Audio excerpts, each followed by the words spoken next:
అండి అందరికీ అందరూ ఎలా ఉన్నారు? నేనైతే చాలా బాగున్నాను. నేను first time mutton biryani try చేశాను. ఎలా వస్తుందో ఏంటో అనుకున్నాను. బట్ బిర్యానీ అయితే చాలా బాగా వచ్చింది. టేస్ట్ అయితే ఫస్ట్ టైం చేసినా కూడా చాలా బాగుంది. ఎవరైనా మటన్ బిర్యానీ కష్టం అనుకునే వాళ్ళు ఒకసారి ఈ బిర్యానీ ట్రై చేయండి. చాలా ఈజీ అండ్ క్విక్గా అయిపోతుంది.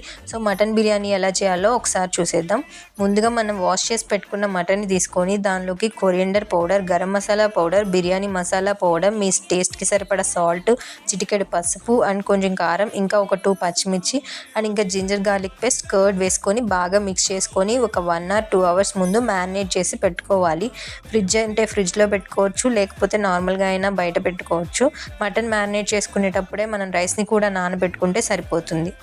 సారీ అండి అందరికీ, starting process video clip miss అయింది. అదేంటి అంటే కుక్కర్ పెట్టుకొని దానిలో కొంచెం ఆయిల్ అండ్ కొంచెం నెయ్యి వేసుకొని ముందుగా చూపించిన బిర్యానీ స్పైసెస్ అండ్ ఇంకా ఆనియన్స్, పచ్చిమిర్చి వేసుకొని బాగా ఫ్రై అయ్యాక కొంచెం జింజర్ గార్లిక్ పేస్ట్ వేసుకొని అది కూడా కొంచెం ఫ్రై అయ్యాక దానిలో ముందుగా మ్యారినేట్ చేసి పెట్టుకున్న మటన్ వేసుకొని కొంచెం నార్మల్గా ఉడికించుకోవాలి. అండ్ తర్వాత కొంచెం ఉడికాక కొంచెం వాటర్ వేసుకొని ఒక 6 or 7 విజిల్స్ వచ్చే వరకు ఉడికించుకోవాలి. తర్వాత మటన్లో ముందుగా నానబెట్టిన రైస్ వేసుకొని రైస్కి సరిపడా వాటర్ పోసుకోవాలి. వాటర్ ఎలా పోసుకోవాలంటే బాస్మతి రైస్ అయితే ఒక గ్లాస్ రైస్కి 1.25 గ్లాస్ వాటర్ పోసుకోవాలి. అదే నార్మల్ రైస్ అయితే ఒక గ్లాస్ రైస్కి 1.5 గ్లాస్ వాటర్ పోసుకోవాలి. వాటర్ పోసుకున్నాక కుక్కర్ విజిల్ పెట్టుకొని ఫస్ట్ విజిల్ వచ్చాక సెకండ్ విజిల్ వచ్చే ముందు స్టవ్ ఆఫ్ చేసుకొని ఆవిరి మొత్తం పోయేంత వరకు ఉంచుకొని తర్వాత పెట్టుకుంటే బిర్యానీ చాలా పొడి పొడిలాడుతూ చాలా బాగుంటుంది.